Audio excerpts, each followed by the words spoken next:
ሰላም ናችሁ? እንዴት ናችሁ? ሰላም ወንድሜ ደህና ናችሁ?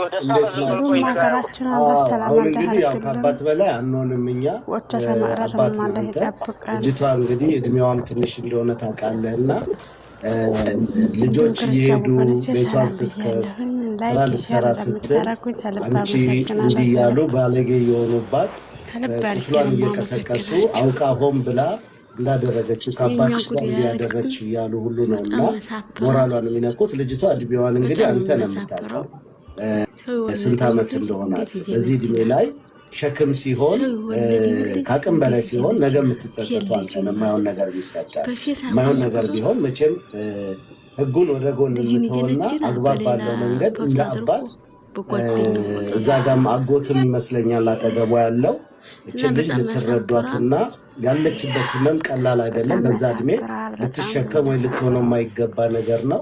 በዚህ ጉዳይ ላይ ስሜታዊ ሆና እንኳን ስትናገር እየሰማችሁ ነው። እና አሁን እናንተ ተረጋግታችሁ ትላልቅ ሰው ናችሁ። ጥፋትም ሲኖር ደግሞ አንዳንዴ አዎ ይቅርታ ጠይቃታል፣ አዎ ይህ ነገር አለ፣ ግን ሌሎች ሰዎች አልሰሙትም። እናንተ በውስጥ የጨረሳችሁ በውስጥ ያለቀ ጉዳይ፣ ሌሎቹ ደግሞ የአካባቢያችሁ ሰዎች ሌላው እየመጣ ልጅቷ ፎቶዋ ተለቋል፣ ሁሉ ነገር ሆኗል፣ ታውቃለህ ይሄንንና በዛ ላይ እየተሳቀቀች ነውና ለዚህ አንተ እንደ አባት እንደውም እኮ ቀርበህ ልጄ ላይ ስህተት ነበረ ሌላ ሰው እንኳን ቢያደርገው ከዚህ በኋላ ልጄን አትናገሩብኝ ብለህ እኮ ጠበቃ ሆነ። አሁን እኛ የምንለው አንተ ነህ ልትል የሚገባው አይደለም። አጎትየውም ደግሞ እንደዛ ነው አይደለም።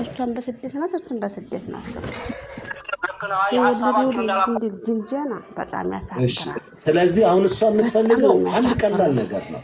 እኔ አባቴን ወደ ህግ ይዤ አልሄድም፣ ሰላምም ተፈጥሯል። አይምሮዬ ግን እምቢ ሲለኝ ደግሞ እወጣና እንዲያደርጋለሁ።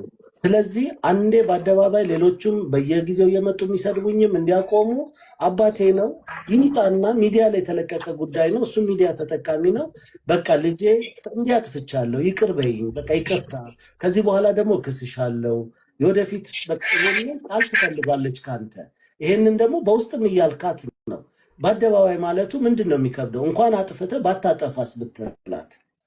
እሺ ወንድሜዋ አንድ ሀሳብ ልቀጥል። ያው ተረድቶኝ ነገሩን የማውቀው ጉዳይ ስለሆነ የኔን ሀሳብ ላቅርብ። አንዴ ወንድሜ ጨርስ፣ ተናገር።